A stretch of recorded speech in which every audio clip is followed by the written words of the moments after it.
Honda Indy 300 on Network 10. This is Matthew White in the commentary box with Mark Osler, down in pit lane throughout this 22-lap race. We'll have Darryl Beattie, Grant Denyer, and of course, Greg Russ patrolling pit lane. And Rusty's there with Marcus Ambrose. Matty, we're down here on the grid even as we speak, and Marcus, you forget what a tunnel effect this is down here. What's it like from the start? Well, we'll find out in about 20 minutes, I guess. Yeah, it's going to be really difficult this first start. I hope everybody plays it safe. I know that I'm going to try to. You never know what's going to happen in the first corner, so just suck it and see. Just see what happens, and hopefully we'll get through the first couple of laps without any damage, make our pit stop, and then charge on. This is the first of two 100-kilometre races this weekend. What sort of strategy? I mean, the pit window opens around lap 2 there. What are you going to do? We'll probably stay out just a couple of laps, probably. I wouldn't say any more than lap 4 or 5. Just the risk of a safety car is too high, especially for this race, quite a long up the grid. So, we don't want to ruin a good result by trying to be a hero. So we're going for points. We'll try. We'll probably last till lap 4 or 5. Best of luck. Yeah, thanks, mate. Craig, most of these safety cones on those chicanes have been removed by the kart cars in the last session there, but the officials have just said they are going to rule as if they are still there. Does that make it hard?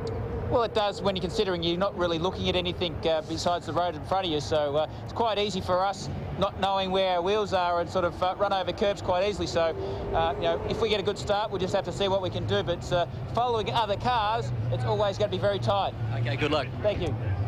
There's a bit of a battle going on between those two guys that we just heard from, Marcus Ambrose and Craig Lowndes, to become the leading Ford driver by the end of this championship.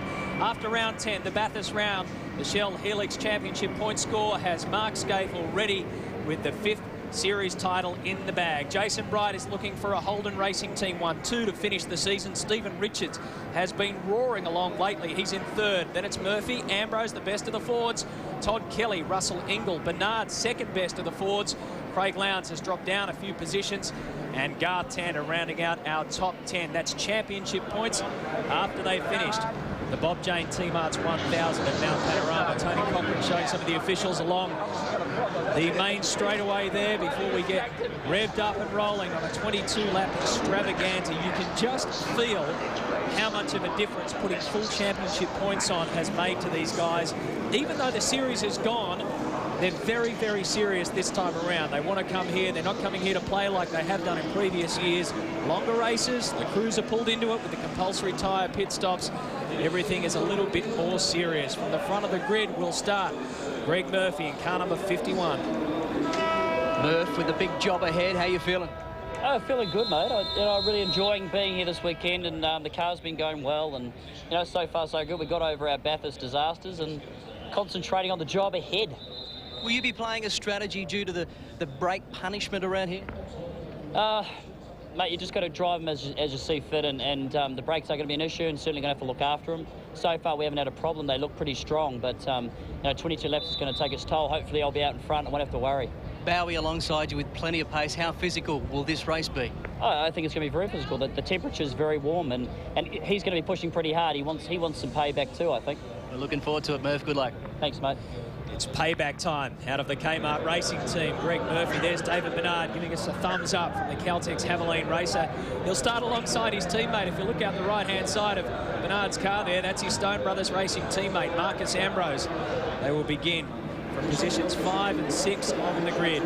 They're all lined up, 32 cars. And the siren sounds to signal game on. The warm-up lap about to begin.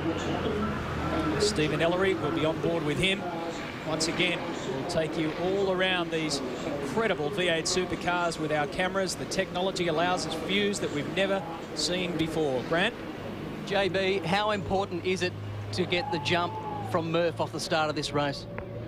Well, he's a pretty demon starter, so I don't know, mate.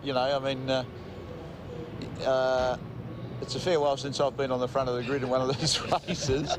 So let's hope that, I get it going well. I mean, I did quite a good start in Queensland, so you never know. JB, it's just like riding a bike.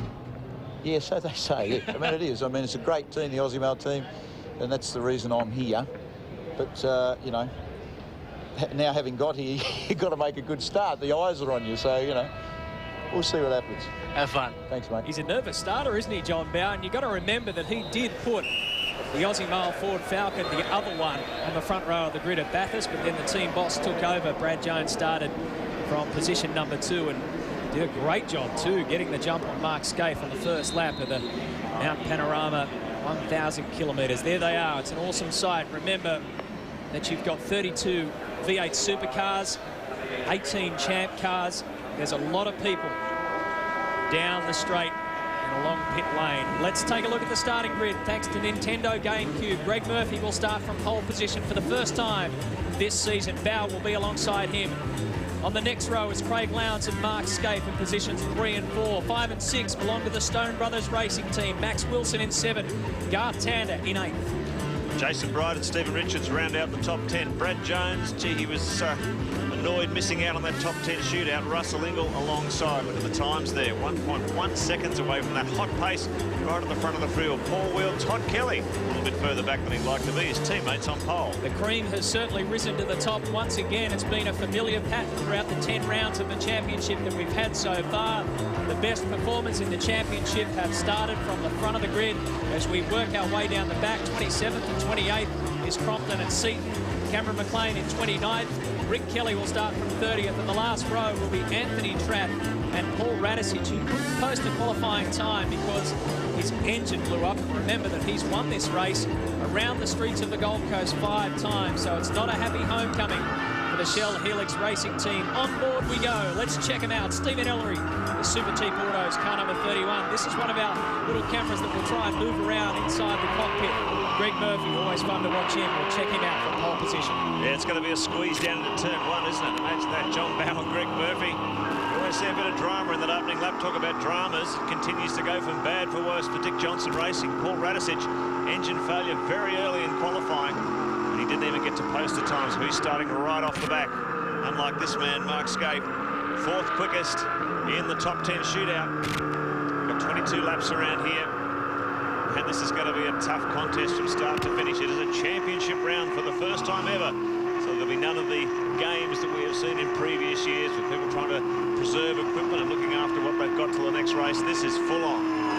Marcus Ambrose dropped 1 position from qualifying down to the shootout. Russell Ingall will start from 12th position. He was one of the victims out of the first qualifying session. When they came up in the next session, he was actually bumped out by his teammate. A couple of Kiwis on the balcony, and remember, Pukekohe is coming up in just a couple of days' time. They will load the transporters with these cars and send them across the Tasman. If you're watching, look out, folks. The V8 Supercar circuit is coming to town. Craig Lowndes in the 00 Motorsport Ford Falcon. Current lap record holder, in fact, in the 00 Motorsport Falcon. He set that last year.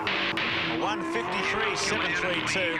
And that lap record, you can just about guarantee, is going to be slashed here this afternoon. Second lap, you reckon? Second or third lap, that'll go. Now, the temperature in qualifying, rather throughout the warm-up, it was around about 39 degrees on the track. Rusty, it's starting to change now. It certainly has, Matthew, as the sun starts to set here and you get the shadows appearing from the Gold Coast high-rises. Already that has had effect on the an effect on the track temperature. It has dropped to 32 degrees, according to the guys from Dunlop, so perhaps we'll see some good times, as you mentioned. The rules of play are the Ford race analysis. 32 starters, 22 laps. It's a touch under 100 kilometres. Now, the pit window opens at the end of lap 2. It closes at 16. A compulsory stop needed for tyres. The defending champion around here is Garth Tander. Took 2 out of the 3 12-lap races that we had in 2001. Mark Scaife split the Valvoline Cummins Commodore on the winner's podium. Temperature starting to rise in the cars. Here on the radios, the team engineers telling the drivers to switch on their differential and gearbox oil pumps. Everything's starting to come up to temperature. Tyres, drivetrain, cockpit temperatures, drivers getting in the groove. And this turn 1 is going to be something to watch.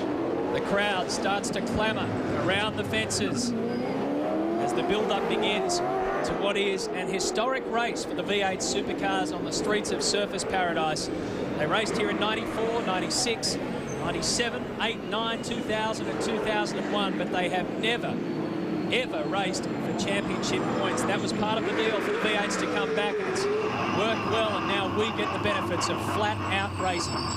And even though this is 22 laps, it is a long grind. These cars still don't have to start on a full tank of fuel. They should do about 200 kilometres on a full tank. That's 120 litres of Shell Helix high-octane petrol.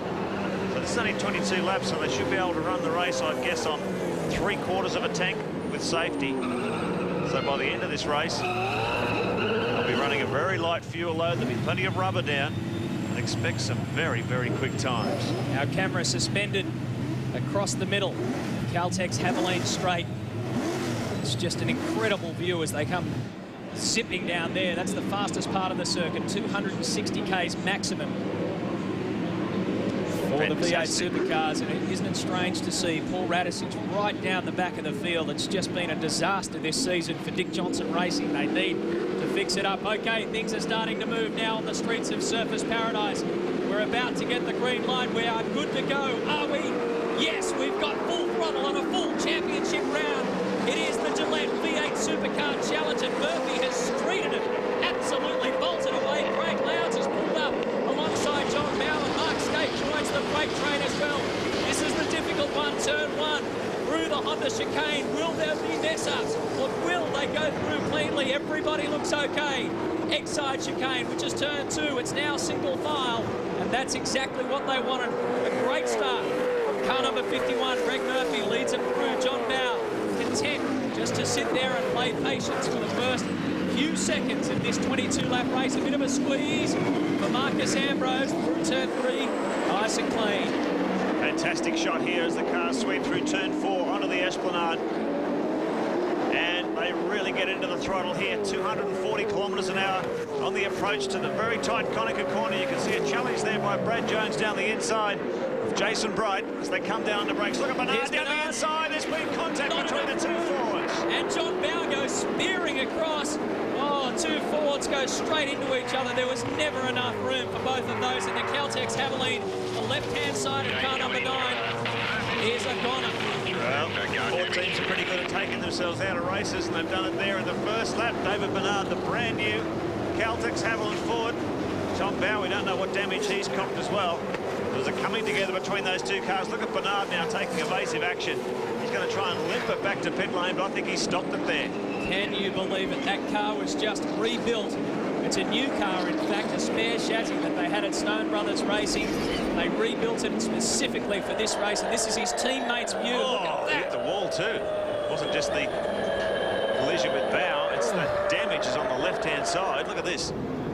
Crunch right up against the concrete barrier, and that's the end of Caltex Haviland's chase. Only halfway through the first lap. I'm not sure if John Bow has copped any damage from that collision either. David Bernard in all sorts of drama. Let's check out the Nintendo GameCube replay, and you can see Bow just didn't get the power down at all. Lowndes pounced as well. He went down the outside of the Aussie Mail Ford, and Mark Scaife went with him. This is looking out the back of the 00 Falcon, and you can see Scaife there, always the opportunist, squeezed up on the curves, right up on the curves, and managed to force his way through to third.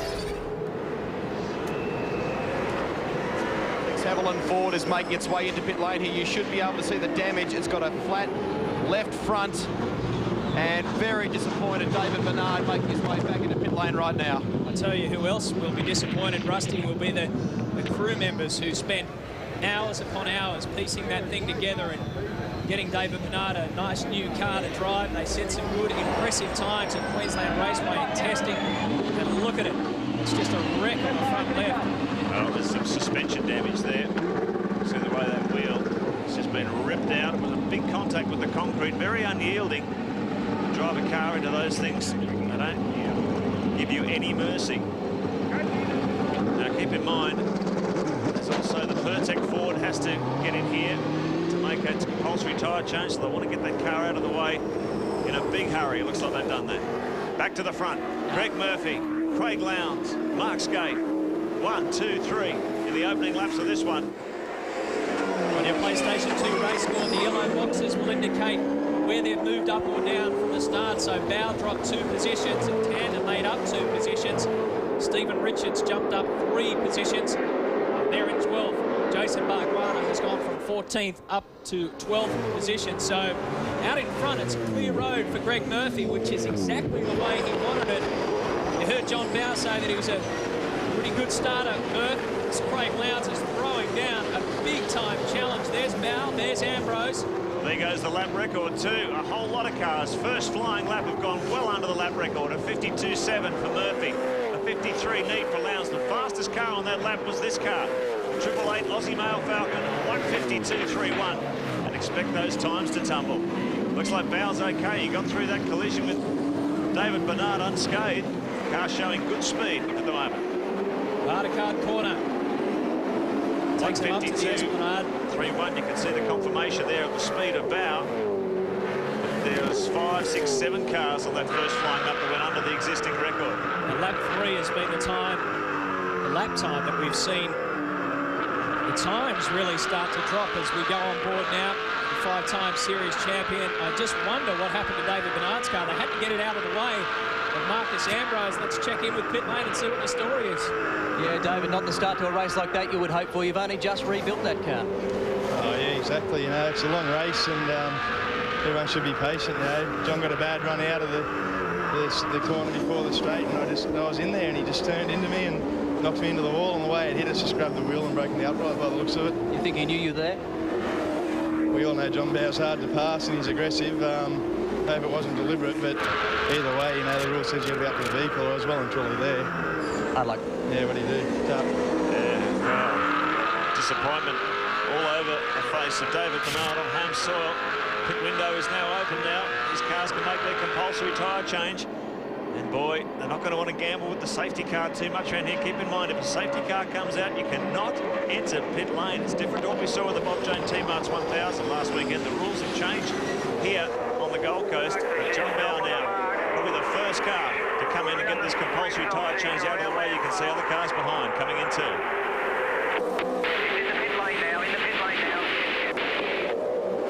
Aussie Mail team ready and waiting. Here comes Garth Tander. Castrol Commodores, a whole heap of cars coming in, so a lot of cars choosing not to gamble. They want to get this compulsory tyre change out of the way as soon as possible. That was the Kmart team of Todd Kelly already in, so Greg Murphy's still out there. Kelly dips out. John Falk got out in front of him. A little bit of chaos. 34 as Garth Tander in and out. Now Russell Ingall with a bit of damage to the front left of his car. There goes car 27. That was Crompton. Bounce still out there with Murphy and Skate. There's Jason Bright coming out as well. Cameron McConville. One of the Shell Helix cars. That's car number 17, Stephen Johnson. So around 6, 7, 8 of them. In fact, about 10 or 12 of them have all gone in. Here's the battle for the lead. And done their compulsory stops. These guys have not made their compulsory stop yet. Murphy, Craig Lowndes, Mark Skate. As they get down toward the end. Malkin corner. Let's have a look at the Nintendo GameCube replay. Now this is coming into the pit entry, and that's Jason Bright right up the rear of Russell Ingall. Look at the damage on the front of the car. This was Ingall trying to get the car down to its 40km/h speed limit. Bright just didn't anticipate the sudden slow in speed, and he's gone right into the rear of the Castrol holders.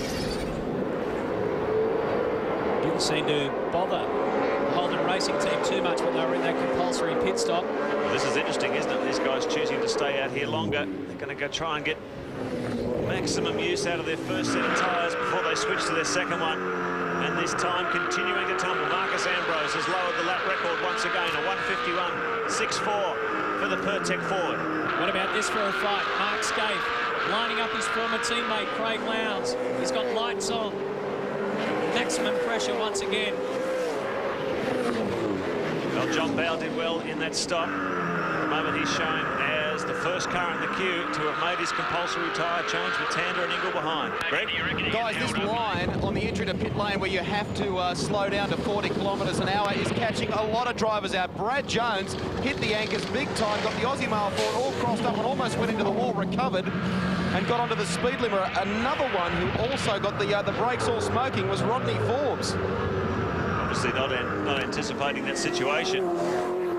That is the standard rule in pit lane. Marcus Ambrose closing up on the back of the Holden Racing Team Commodore. It's still Murphy, Lowndes, Scaife, Ambrose, Stephen Richards.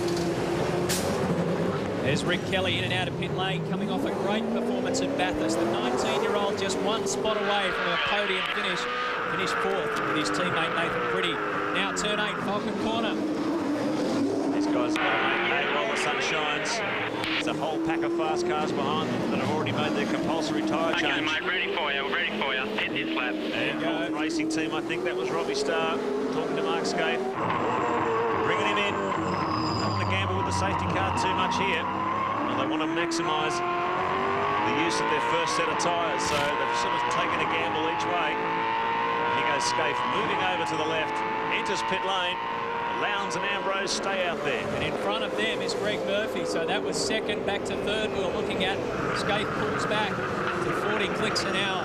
No worries, mate. Remember your speed button. Keep it on until you flip the pit. These guys have set up their complete pit stop area just to Mark Scaife's left, which is on the right-hand side of the pit wall, and the Champ cars, by the way, are doing their business on the other side of pit wall. They're getting their setups right. They've got extra garages around this time. You can see how long it's taking him to come down pit lane with that 40km/h speed limiter on the car. It just goes to show if you get a drive-through penalty here, you can throw your race right out the window. Oh, it's murder, the drive-through penalty, and the way that they infringed them early on in the qualifying session was a big lesson to these drivers. Stay off the curbs. A good one for the Holden racing team. Yeah, that's slick. So Scaife gets back into the battle. Ready for the overlap. Here comes Stephen Richards. He chose to come in as well.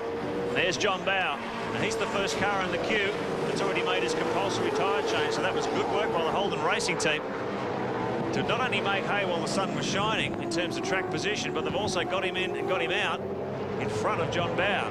So Scaife, by the time the rest of these cars have made their compulsory stops, will be at the front of the queue of cars that have already changed their tyres. The big key thing here is going to be Murphy, Lowndes and Ambrose. How quickly can they get those cars in and out? It's going to be critical, these stops, if they're going to maintain this lead after their stop. On board with Murphy. Race leader is getting the message. In. So he moves across the left. For Rob. Got to hit that. Reminding him to get that speed right down. He's got all the brakes locked up. That's the white line that Rusty was talking about. You can just see it then. Now, this is the really long, drawn-out part for the drivers, the Kmart team.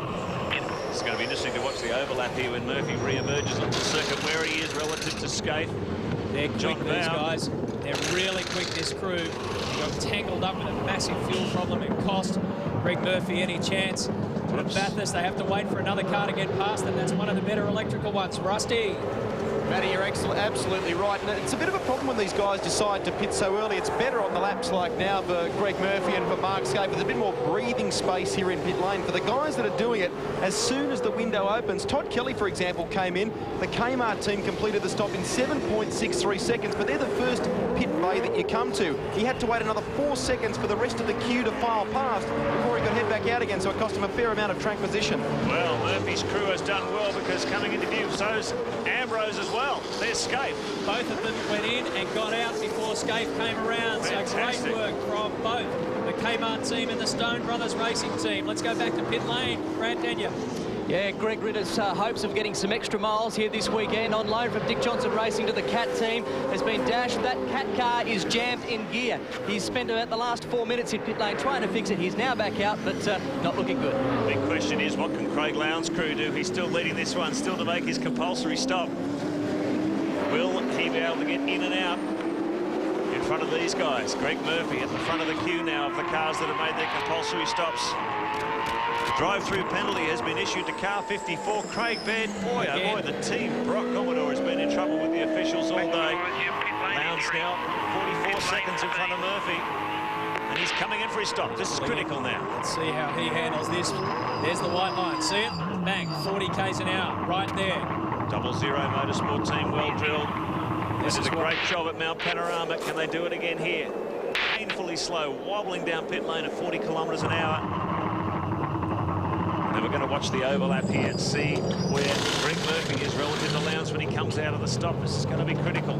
This is where you've got to be on your game. This is why the V8 Supercar Championship is a full team event. He gets in and out under 8 seconds. That'll be good. That'll be really good. Will it be good enough? Well, he's still locked in 40k zone. And right behind him, I can tell you that Craig Baird has come in to do his drive-through period. Just been in there for just over 30 seconds. Here comes Murphy. Oh, this is going to be close. This is going to be really close. It's a carbon copy of the start, isn't it? This will be Lowndes coming out of the pits. Versus 51. Who gets out first? Lowndes doesn't, because Murphy came screaming through with the extra pace. Only inches in it in the end. How close do you like it? Lowndes on cold tyres. He's got to now try and bring this car up to temperature quick smart if he's going to have a crack at Murphy. Murphy now has a big head of steam. You can see him storm past Lowndes there just at the pit exit. So Lowndes, even though these guys are fighting over third and fourth, by the time Seaton and Tratt have made their stops, they'll be right at the front of the pack. Wow, what a fight. They've signalled straight out, haven't they, that they're going to brawl it all the way to the end, assuming the cars go the distance, the brakes do their job and the drivers keep their cool. Lap 8 of 22. Take a look at our Shell Helix race score and see where they're positioned. On the track at the moment, Seaton and Tratt at 1 and 2, but they haven't done their compulsory pit stops.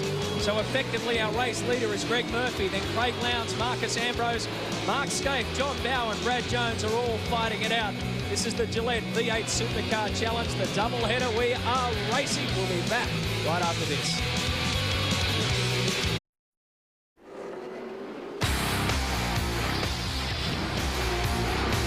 Welcome back to the Honda Indy 300 on Network 10, live and exclusive. And problems in the ad brake for the 00 Motorsport Ford Falcon of Craig Lowndes. Dropped 3 positions, no technical problems, Mark. You think he might have missed a gear? Not quite sure what happened there, but he certainly got swamped coming out. There he is there. At the Honda chicane on turn 1. And he just stopped in the middle there. He got swamped by a few more. He lost 3 positions. So not quite sure what happened to Lowndes. We're still trying to find out from the team. But that's put him right down the order. Yeah, it wasn't a bingle, that replay that you saw. Just saw him completely miss the turn. So something in the cockpit went awry, and I heard Oscar Fiorinotto telling Craig to keep his cool. Now Glenn Seaton has come in for his compulsory pit stop. There's only one other man out there. Anthony Tratt, he just swept past our commentary box, so Tratt staying out there. Here comes Seaton. Yeah, we do understand that Lowndes actually did miss a gear, and instead of copping the penalty, he corrected his position. Brad? Well, Garth Tander has just been served a stop-go penalty for jumping the curbs, Gary. What a horrible finish to what was a good start to the weekend. Grant, I mean, what can you do about it? The rule is not a good rule. I suppose they've got to enforce it, but I mean, if you're going to pass someone from time to time in a race, you're going to have to make a move. And I think people have really got to decide whether they want a race or whether they want a procession. I know we don't need a whole lot of grief and crashes and what have you, but I think these guys are a whisker trigger happy, to be quite honest. It is a tough one to swallow, Gary, hard luck. No, you just got to cop it sweet. That's a drive-through penalty that they were talking about. So Garth Tander now comes out with a whole head full of steam, and Mark Larkham in the Orcon Ford is unfortunately the beneficiary of that, probably on the other side, because he's got this Valvoline Cummins Commodore, which has got plenty of speed. We know that because he qualified first, and now ahead of steam. He's going to take him on at AAPT turn 3, side by side. They get through without any problems. Well, as a result of that problem for Craig Lowndes, that moves Marcus Ambrose up. Anthony Tratt is still running second on the road, but he's still going to make his compulsory stop. Murphy's already overtaken him. It's Murphy, Tratt, Ambrose, Scaife, John Bowe. Lowndes now back in 6th. Brad Jones in 7th. Stephen Richards in 8th. Mark Warner in 9th. And Ingle back there in 10th. Bit of a moment there for Larkham. Here comes Marcus Ambrose. He was the fastest car on the track on lap 10. So he has really got the hammer down. 151.6. Okay. So time's really starting to tumble here. 2.5, Marcus. 2.5. Take a look at the telemetry there. 2.5 is his team telling him that's the gap between him and Greg Murphy. So 2.5 seconds. Marcus Ambrose means that Murphy is a little bit further up the road. Well, they're flying, those two, Matty. 51.8 for Murphy, 51.6 for Ambrose. So that lap record, the 153.7 set by Lowndes, has been shattered. Absolutely blasted. Only lasted 3 laps before it went. We knew that was going to happen. I was just watching the speed there on the Pertec number 4, and as he came down into turn 3, he got it up past 220. 225 kilometres an hour. He should push around 240 here up the Esplanade before he gets onto Conica Corner. So Ambrose now officially has the new lap record of 51.6. Let's check out the Nintendo replay. Big moment for John Bowe. Oh, he's lost it too. That's down a Falcon turn. Fortunately, there's tyres on the lining the concrete wall there to reduce the blow. But there's John Bowe back in action. You can see the result of that collision, though. There has been some damage to the back of the bodywork. And he's also got some damage on the left-hand side from the other corner at that turn, the other inside corner when he had the touch-up with... Oh, and there's the back of his car just flicked off. Look at that. Wow, some panel just flicked right off the rear of his car. Managed to miss the other car behind him, and these guys are going to have to avoid it. We can see it after he touched up the wall at turn 8. Thankfully, it's just out of the way. So, bits and pieces falling off John Bowe's 888 Aussie Mail Ford Falcon. We're past the halfway mark. Look at Marcus Ambrose. He's moved up 4 positions. Brad Jones has moved up 6 positions. Also got another incident and a safety car. So when we come back, we'll be under yellow flag conditions. This is Supercar Saturday at Surfers Paradise. Lap 13 of 22. Let's hang on to that brake because it's all unfolding here. Russell Ingall is out of the car, and he's out of the car quickly. He was really bitten that concrete wall hard. Look at it sandwiched up there like somebody super glued him together. Well, they say he makes that Commodore pretty wide. Look how narrow it is now. That was a big hit. Concrete walls unyielding. Each one of those blocks weighs 4.5 tonnes. There's over 2,300 of them lining this street circuit. And there's so many drivers have found out. And watch this. Watch John Bowe's car. Yep. Whooshka, off it goes out the back, and the Cat Ford behind him of Greg Ritter managed to avoid all that. The rear was just left dangling on the road. It's not the first time that he's lost that piece of the car. He did it a few rounds ago as well, had a trailing behind him. This will give you another view of the incident involving Russell Ingall and one of the Holden Racing Team Commodores. And this will be the squash up. Oh, look at that. Both cars and slam over to the left-hand side. Concrete versus car, and the concrete will win every time. Wow, he was in a position there where the Castrol team didn't really know what was going on, and we understand that our pit reporter Daryl Beattie had to break the news to the Perkins race team, so car 8 is gone. That's the end of that one. Thankfully, we held on. We didn't have to go to that break because it all happened right in front of our eyes. This is the race score. Greg Murphy leads the way. Marcus Ambrose is there in second. Mark Skate in third. Lowndes is fourth. Jones fifth. John Bowe is sixth. And you've got Stephen Richards and Jason Barguana. So the victims are starting to fall. The Gillette V8 Supercar Challenge rolls on right after this.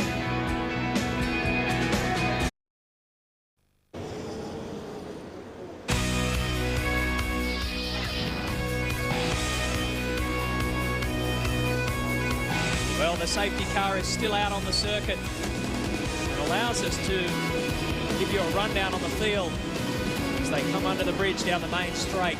Greg Murphy, Marcus Ambrose, Mark Skate, Craig Lowndes, Brad Jones. That is your top 5. The reason why the safety car is out is this. Now, keep your eyes. Look at Jason Wright on the right. He's got no room to move. He goes straight across the curb. Now, watch this for a chain reaction. See the Foster sign on the right-hand side of your screen? That's where both of these cars are headed at the moment. The Holden Racing Team number 2 hits it first, bang, then hits Ingall, whammo, goes straight into the concrete barrier, completely moves it. Jeez, that was a very, very hard hit. Think of the weight of that fence and the fact that he moved it and rattled it like a piece of tin. Let's see what the news is from HRT. Daryl Beattie. Jeff, how do you see the situation with Bridie and Russell? It's hard to know, Daryl. I mean, we had a look at the replay, I suppose everyone else has, but we've spoken to him while the safety car's out, and he said for some reason Russell had lost some time, and he got up beside him as they entered that chicane over the back there, and they both went in it together, so he had to actually mount the curb to give him some room, and then they went through, and Russell had a bit of a slide, and then on the exit of the corner, Russell then continued to sort of run out wide, and with Jason behind him, he had nowhere to go other than he would have went head on into the wall or try and, you know, hold there. And obviously, you know, it's been shot. Russell shot straight across the track and he's hit the wall. But certainly wasn't a lot of racing room with, you know, Jason did the best he could. That's what he's telling us. But I mean, that's only what we've seen on TV. we've got a restart here now. The boys are bunched up. I think Scafey can match the times of those two guys in front of him. Yeah, I think he can, Daryl. I mean, it's all about positioning yourself for tomorrow, and you know, for the sake of one spot, it's probably not worth the risk around this concrete jungle. So we'll see how it goes. I mean, there's still 10 laps to go. The break will give everyone's tyres another bit of a freshen up, so they'll get back to good speed again. I really think it's probably be more conservative and bring the thing home rather than with any more scratches on it. Did you guys ask him to move over so you could have a look at the tyres? No, we were more concerned on Jason's car if the guard was rubbing, but no, Mark said they're fine. The biggest thing we're finding here is the brakes. I mean, if you really drive them hard, you know, the pedals are going away. So it's just a matter of driving to the pedal limit and the tyres and see if you can sort of get down to the last couple of laps and then maybe have a go if your car's in good nick.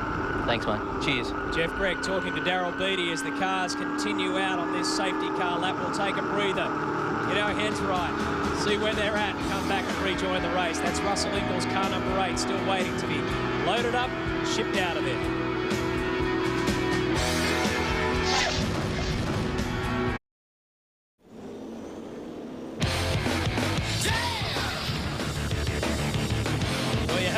In the Gillette V8 Supercar Challenge, because the Monroe safety car is still out there.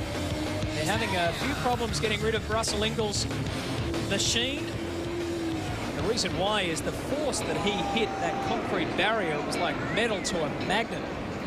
It snapped the front of the car and the whole steering's gone, basically. That's why they're having a bit of trouble getting it on the truck to bring it back. The guys are there doing their best and they're getting some help from the enforcer. Some news out of pit lane, Grant Denyer. Yeah, any hint of brake problems now should be pretty much gone. This is the perfect opportunity to really give those brakes a second wind and allow them to sprint all the way home. Interesting to listen to Craig Lowndes. He feels that despite his position on the road at the moment, that the car is quite taily, and just noting the observation skills of his engineer, Oscar Fionato. He was looking at the television and reporting to Craig. Craig, I think the car is falling over a little bit in the rear, and he said, yes, it is. So they've made an adjustment with the bars to stiffen it up, but boy, these guys really do have sharp eyes.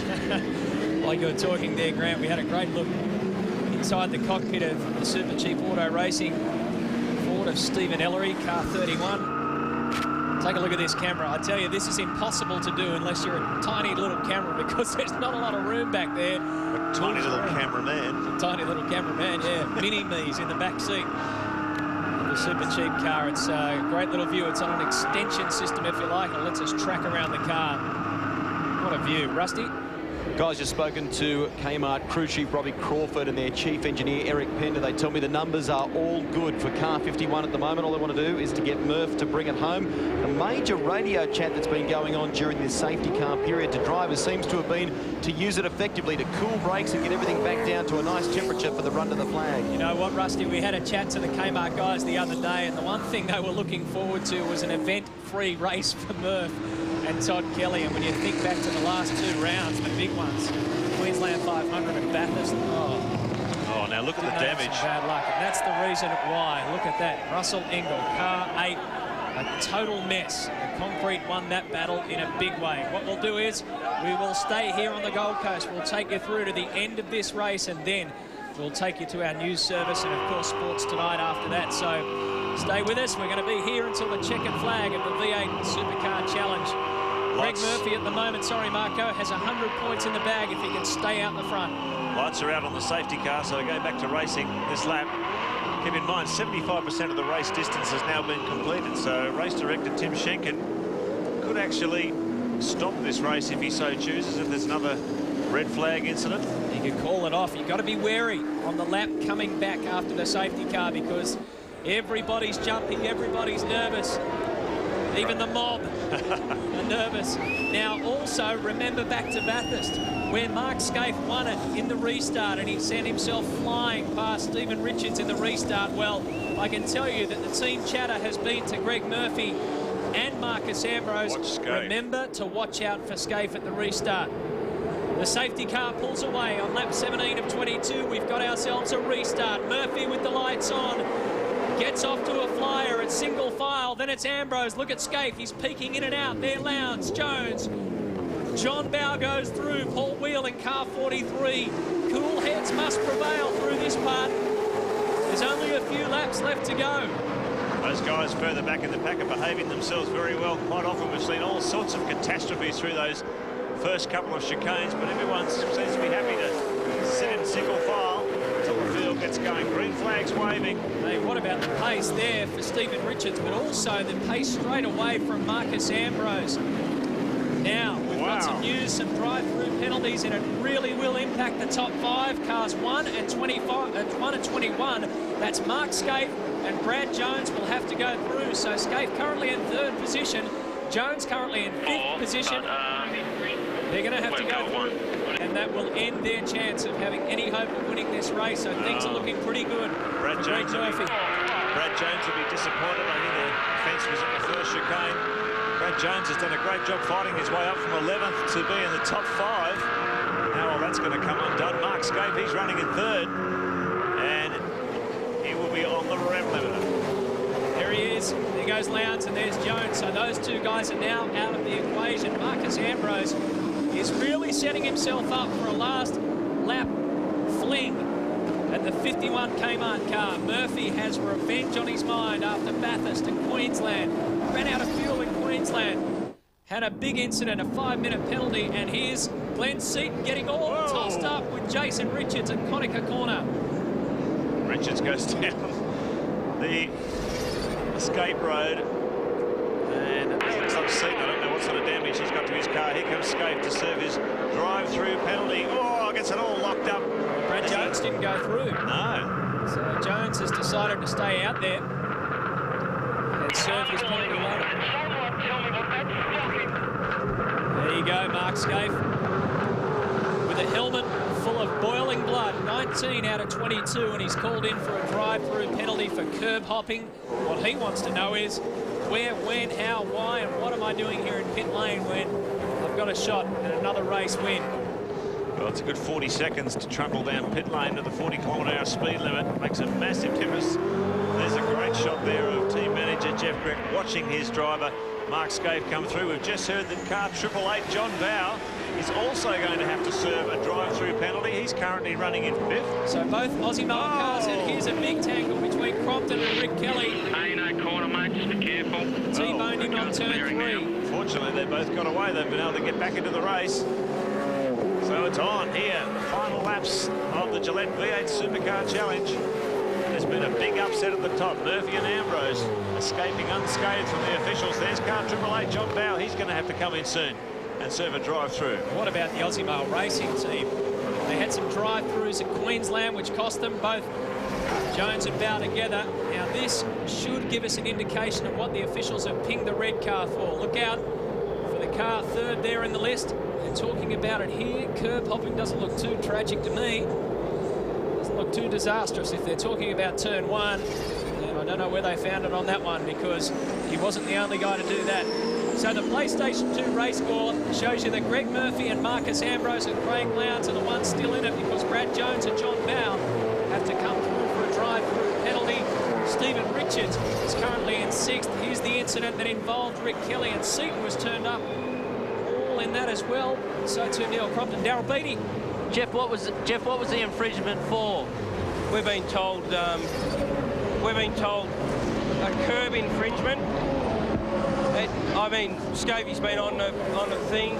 I mean, there's no need for him to drive over the curbs. He hasn't done it all weekend, not once in the race. I mean, he wasn't trying to battle to get anyone. He just was happy to stay. So, Darryl, it's amazed us, and you know, we rely on judges of fact. But what else can you say? Thanks, mate. Yeah. Oh, Brad Jones still out there. His teammate John Bow's come in and served his drive-through penalty. But look at the Aussie Male Ford, still sitting there in the lead pack. Car 54. Team Brock Commodore in trouble. He spent a lot of time in pit lane. This one is technical problems for Craig Baird. He had pretty much a case of curbitis and came through there getting drive-through penalties galore. Grant? Well, Kim Jones, you just had to deliver the news to both of your drivers. How did they take it? Well, how can you take it? You know, you watch the Indy cars, they're all over the top of the things.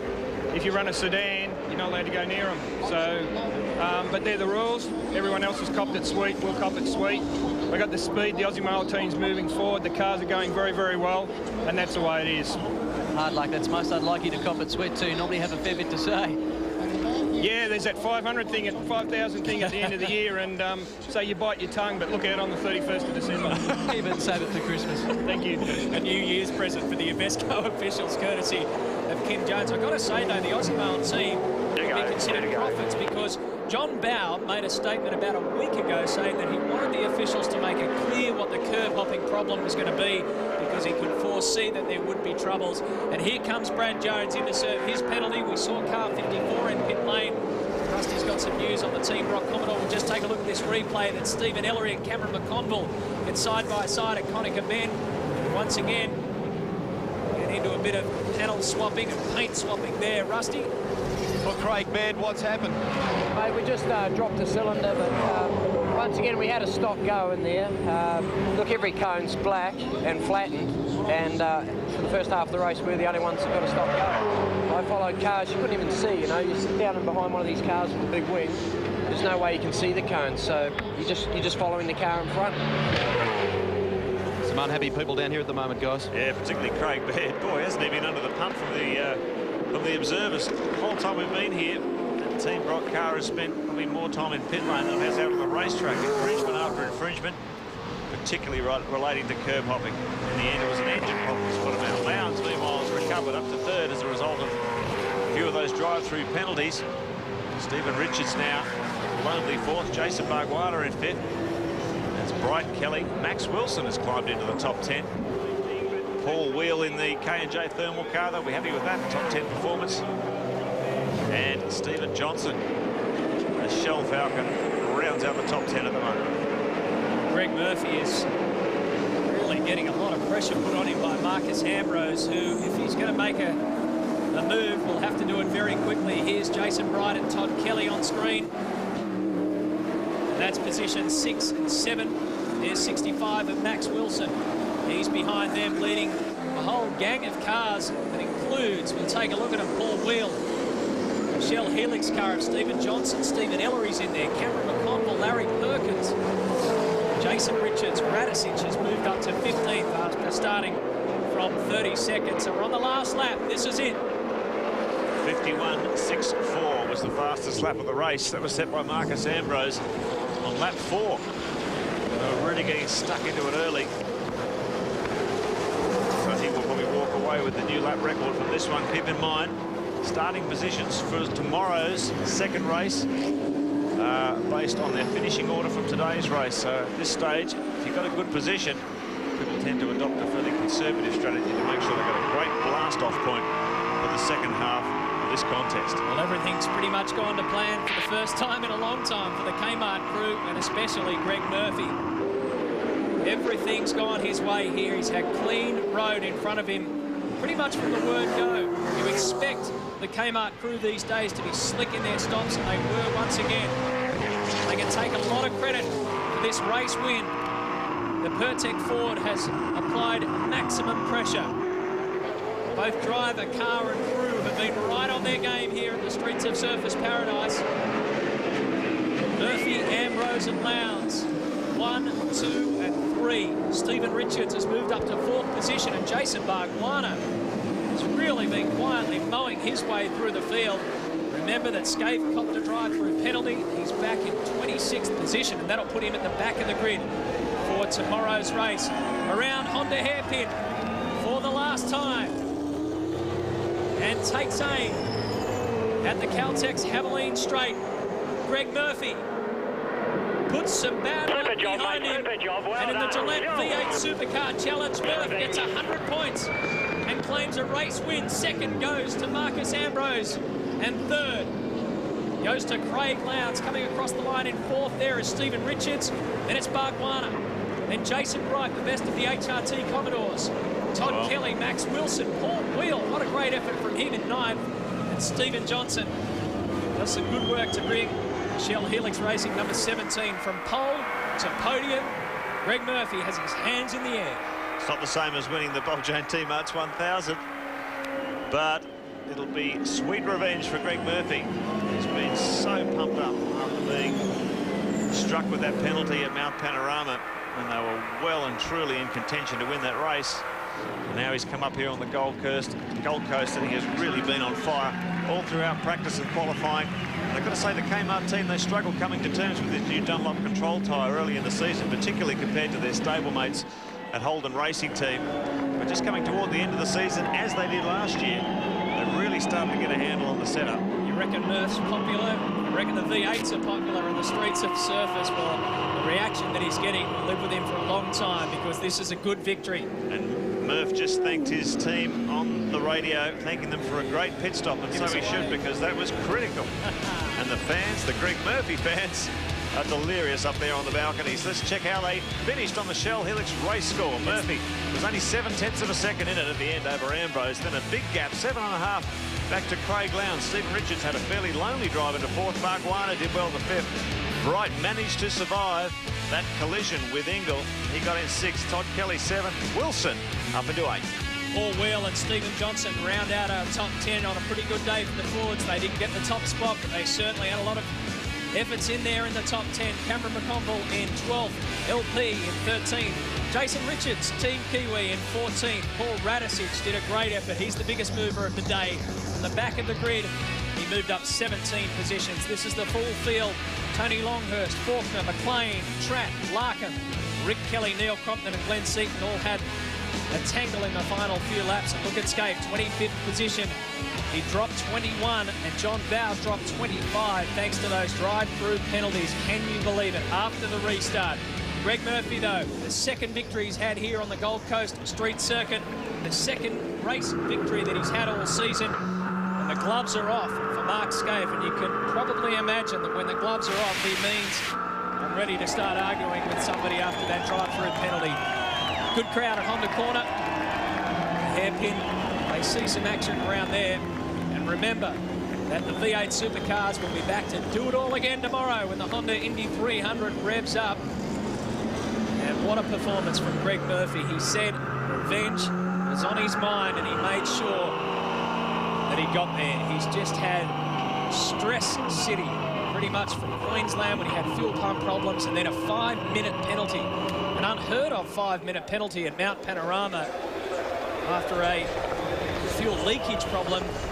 Quite incredible to see that the crew mistake cost him there, because this crew is top class, top shelf, #1, and they deserve it. It was interesting talking to Murph. He was saying about that 5-minute penalty. He said, OK, you give me a 5-minute penalty, but the repercussions of that are massive when you think of the lost television exposure and all the other things that went with it. Greg Murphy is with a very happy Greg Rust. Great stuff, Murph. You described that, I think, on the radio as revenge. Oh, yes and no. I mean, it's a pretty good comeback, though, I suppose, after the last couple of races. But it's nice just to get one under the belt, and it's a great event to do it at. For some of the front runners towards the end, their curb hopping was a real issue. How concerned were you about it, and did you have to take care? Well, the only place Marcus seemed to be really catching was at the double chicane. So it looked maybe he was using more curb there than what I was, but you know, I've been worried about it all weekend.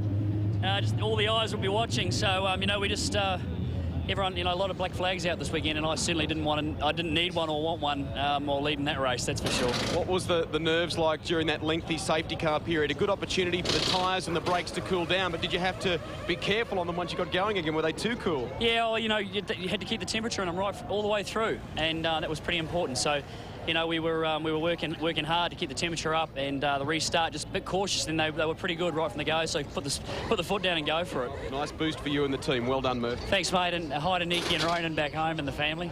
Thanks very much. See you soon. Cheers. Craig, if your pit stop had just been a few tenths of a second faster, you almost would have pulled out in front. Yeah, we sort of we had a great pit stop. We had a great strategy. Lucky there was no safety cars early in that race, but I made a little mistake down here on cold tyres and suffered the consequences. But really, the pace of the race was very quick. always going to be, but really our car was quite good, just sort of keeping an eye on it, making sure it's right for tomorrow. You were complaining that it was loose in the back. Is that a concern?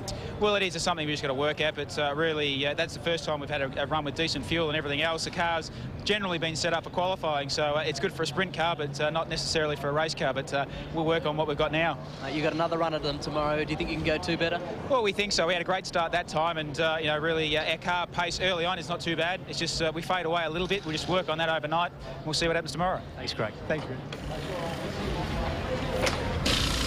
Mark, I guess the curves there, how do you judge that? Oh, well, look, to be honest, I was doing it no worse than I'm probably one of the only cars all week that haven't been pinged for it. I did run over the one in the middle of the chicane there when I made a mistake. I ran in there too deep. But that's the only one I can think of, Daryl. So, I mean, I was absolutely furious about it when they did that. I mean, there's a lot of other cars around that are using just as much as us. But, I mean, you just got to press on, man. You know, lucky enough we've done the championship and these things happen. I mean, you're going to have that sort of ruling. The worst thing is, and I'm sure people at home would have to agree, is you can't have an arbitrary thing. You can't have someone standing on the side of the road and, oh, that bloke hit it, oh, that bloke, you know, not really sure. So we've got to come up with a better system. Thanks, mate. Thanks, John. Well, there's some broken cars down here, I can tell you. John Bowe, of course, his crew has got a lot of work to do this weekend. And back through the field, a lot of minor incidents that weren't even noticeable during the coverage. There's some panel damage on some of those cars as well. But great result for Greg Murphy, as we said. Not so much a case of revenge, but he salvaged something from this season. And cast your mind back to last year, he was red hot going into the last couple of rounds. One of those was Pukekohe, and that is where we'll be in a couple of weeks from now. Terrific result for him. And, of course, a prelude to more great action in the V8 Supercars tomorrow. Race 2 of 2. And then there is the Champ Car 1, the Honda Indy 300. Great action from Surfers Paradise. On behalf of all the crew here, we hope you've enjoyed this telecast. The wind is just really picking up. We've got cloud coming over, and it's only just starting to turn nasty, this weather, but we've managed to escape all that. Tomorrow we hope we'll have more of the same great action. So we'll catch you then on your home of motorsport. Bye for now. How about you? 10 more reasons why I need somebody new, just like you. Far more shocking than anything I ever knew. Right on cue.